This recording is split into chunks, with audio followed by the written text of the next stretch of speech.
Option में आपको बता देता हूं। जैसे कि इसमें कई तरह के केस बताए गए हैं कि किस केस में आपको क्या करना होगा।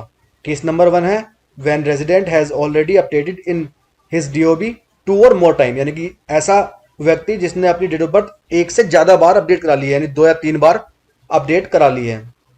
अब उसमें पहले उसकी एग्जाम्पल दे रखा है, इसमें 3 जुलाई 1985 जन्म तिथि थी, उसने 10 जुलाई 1987 करा ली, और जो डॉक्यूमेंट लगाया पैन कार्ड लगाया उसमें 10 जुलाई 1987 थी। उसके बाद उसने फिर डेट ऑफ बर्थ चेंज कराई, 87 से 90 करा ली, और डॉक्यूमेंट डीएल लगाया उसमें 90 थी। उसके बाद फिर चेंज करा ली, उसकी 91 हो गई, 91 कराई, और उसमें डॉक्यूमेंट लगाया वोटर आईडी, तो उसका अपडेट नहीं हो रहा है। सबसे पहले मैं आपको बता दूं, अगर आप अपने आधार में अपनी लिमिट क्रॉस हटाना चाहते हैं तो उसके लिए आपके पास प्रूफ होना चाहिए बर्थ सर्टिफिकेट। केवल और केवल बर्थ सर्टिफिकेट से ही आप अपनी डेट ऑफ बर्थ ठीक करा सकते हैं। उसके अलावा किसी और डॉक्यूमेंट से अब इस वक्त डीओबी ठीक नहीं हो पाएगी। कुछ लोग पैसे ले लेते हैं 5,000, 10,000, 15,000 और किसी भी प्रूफ से करा देते हैं, लेकिन ये जो फ्री तरीका है यही बेस्ट है, और इसमें आपकी डेट ऑफ बर्थ एक ही बार ठीक हो सकती है, और वो भी केवल बर्थ सर्टिफिकेट से ही ठीक होगी और अन्य किसी डॉक्यूमेंट से नहीं ठीक होगी। प्लस बर्थ सर्टिफिकेट ऑनलाइन होना चाहिए, ऑनलाइन वाला ही बर्थ सर्टिफिकेट लगेगा। कोई भी हाथ का बना हुआ आपका बर्थ सर्टिफिकेट नहीं चलेगा, केवल ऑनलाइन वाला ही बर्थ सर्टिफिकेट आपका मान्य होगा, जो नेट पर होगा।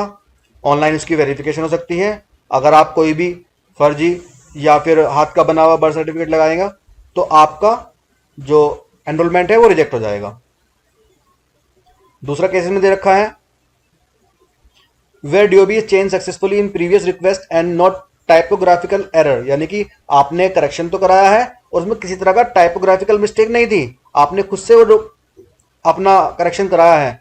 आपकी 3 जुलाई 1985 थी, आपने 10 जुलाई 1987 करा ली, और डॉक्यूमेंट में आपने पैन कार्ड लगाया और पैन कार्ड में आपकी 10 जुलाई 1987 डेट ऑफ बर्थ थी। उसके बाद आपने 87 से 90 करा ली, और उसके बाद आपने उसमें प्रूफ जो लगाया वो डीएल लगाया। तो इस तरह का केस भी आप सोल्व करा सकते हैं।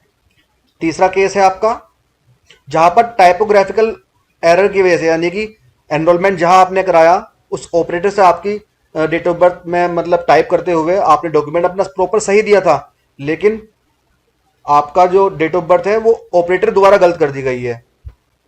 आपने जो डॉक्यूमेंट दिया उसमें डेट ऑफ बर्थ सही थी और आप भी सही कराना चाह रहे थे, लेकिन ऑपरेटर के द्वारा आपकी डेट ऑफ बर्थ गलत कर दी गई है।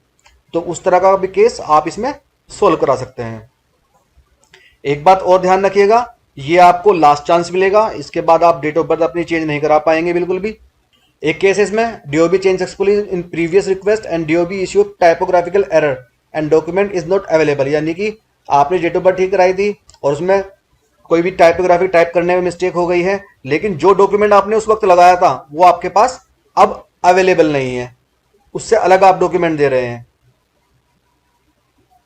अब आ जाते हैं हम इसके फॉर्म पे कि इसके आपको फॉर्म किस तरीके से भरना है।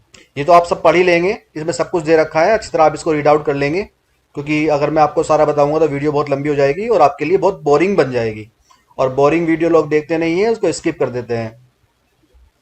ना ही मेरा कोई फायदा होगा ना ही आपको कोई फायदा होगा। आप इसको आराम से अच्छी तरह रीड आउट कर लेंगे, रीड आउट करने के बाद ही आप इस फॉर्म को फिल करेंगे। 7 पेज का ये फॉर्म है। इसमें फॉर्म तो आपका कम पेज का ही है, लेकिन बाकी इसमें बताया गया है कि किस किस तरह के मिस्टेक आप इसमें ठीक कर सकते हो, क्या क्या केस आपके सामने आ सकते हैं। तो ये इसका फॉर्म है, इसको आप भर लेंगे। इसमें आपको बताना होगा कि पहली रिक्वेस्ट जो आपने दी थी उसमें क्या प्रूफ लगाया था, क्या डेट ऑफ बर्थ थी आपकी, और अब आप क्या कराना चाह रहे हैं। उसके बाद ये सेल्फ डिक्लेरेशन फॉर्म है इसका आपका एनेक्सर 2, इसको आपको फिल करना होगा। इसमें अपना नाम, फादर नेम, रेजिडेंट और अपना आधार नंबर इसमें आप डाल देंगे।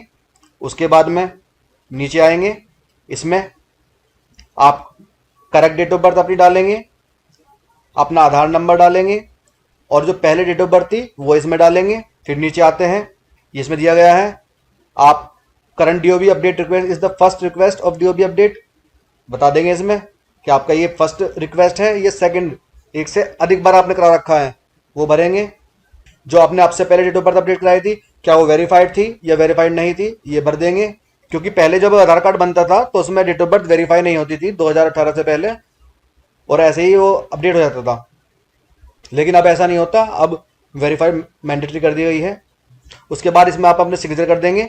अगर आप माइनर है यानी नाबालिग है, 18 साल से कम आपकी उम्र है, तो आपके सिग्नेचर प्लस आपके पेरेंट्स के सिग्नेचर हो गए, डेट डाल देंगे।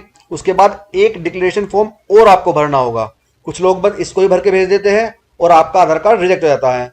अधिकतर लोग यही गलती करते हैं।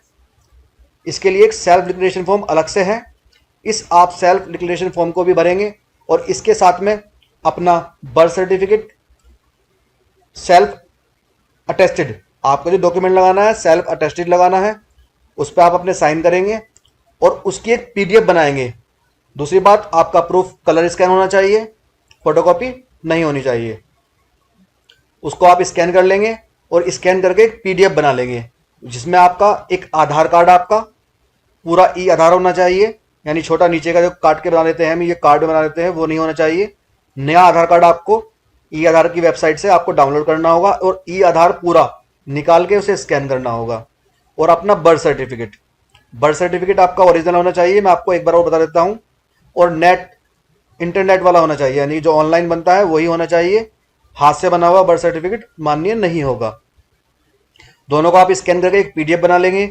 पीडीएफ बनाने के बाद आप अपने नज़दीकी एनरोलमेंट सेंटर जाएंगे, जहाँ भी आपका आधार कार्ड अपडेट हो रहा हो, और वहाँ जाकर आपको उसे अपलोड कराना होगा। एनरोलमेंट कराते वक्त आपको जब डॉक्यूमेंट वो मांगेगा तो वहाँ पर वो पीडीएफ आपको अटैच करनी होगी।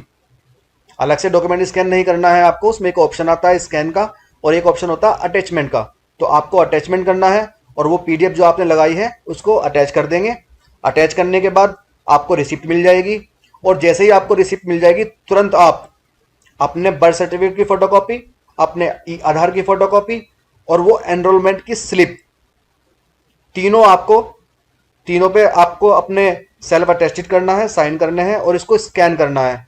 स्कैन करने के बाद या तो आप उसे आरओ ऑफिस मेल करेंगे या फिर बाय पोस्ट भेज देंगे। अगर आप मेल कर दें तो ज़्यादा बेहतर होगा। पोस्ट, क्योंकि अगर आप पोस्ट करते हैं तो 24 से 72 घंटे में आपका पहुंचेगा पोस्ट, और हो सकता है इतने समय में आपका आधार कार्ड रिजेक्ट हो जाए।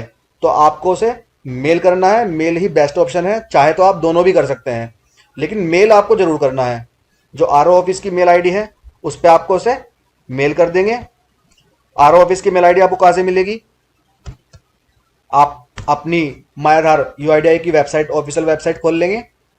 इसकी वेबसाइट ओपन करने के बाद आप नीचे आएंगे, contact and support, contact and support पे जाएंगे आप। उसके बाद आपको अपना आरओ ऑफिस सेलेक्ट करना है। आरओ ऑफिस कैसे सेलेक्ट करेंगे? इसमें कॉन्टैक्ट डायरेक्टरी में जाएंगे और यहाँ देखेंगे आप रीजनल ऑफिस, इस पर क्लिक करेंगे। इसमें आपके सारे आरओ रीजनल ऑफिस आपको खुल जाएंगे। रीजनल ऑफिस मतलब आरओ ऑफिस। आप जिस भी स्टेट से बिलोंग करते हैं अपनी उस स्टेट को आप ओपन कर लेंगे। बेंगलुरु, चंडीगढ़, प्रगति मैदान, गुवाहाटी, हैदराबाद, लखनऊ, तो आप जहाँ से बिलोंग करते हैं उसे ओपन कर लेंगे। आपने लखनऊ ओपन कर लिया मान लीजिए। ये इसका पूरा एड्रेस आपको मिल जाएगा। ये इसका आपका एड्रेस है, ये आपका कस्टमर केयर नंबर है और ये इसकी मेल आईडी है। इस मेल आईडी पर आपको अपने सभी डॉक्यूमेंट को मेल करना होगा। मेल करने के बाद आपको वेट करना होगा। 7 से 8 दिन में आपका आधार कार्ड सक्सेसफुली अपडेट हो जाएगा। ये 100%, अगर आप फॉर्म सही भरेंगे, डॉक्यूमेंट अपने प्रॉपर लगाएंगे, आपका एनरोलमेंट 100% सक्सेस हो जाएगा और आपकी डेट ऑफ बर्थ बिल्कुल ठीक हो जाएगी। तो गाइज, अगर आपको हमारी वीडियो अच्छी लगी हो, इन्फॉर्मेटिव लगी हो, तो प्लीज़ वीडियो को लाइक करें, वे ज़्यादा से ज़्यादा शेयर करें, और हाँ, हमारे चैनल को भी सब्सक्राइब कर लें, जिससे हमारी आने वाली सभी वीडियो की नोटिफिकेशन आप तक आसानी से पहुंच जाए। इसी तरह की इन्फॉर्मेटिव वीडियो हम बनाते रहते हैं। तो मिलते हैं आपसे नेक्स्ट वीडियो में। Thank you.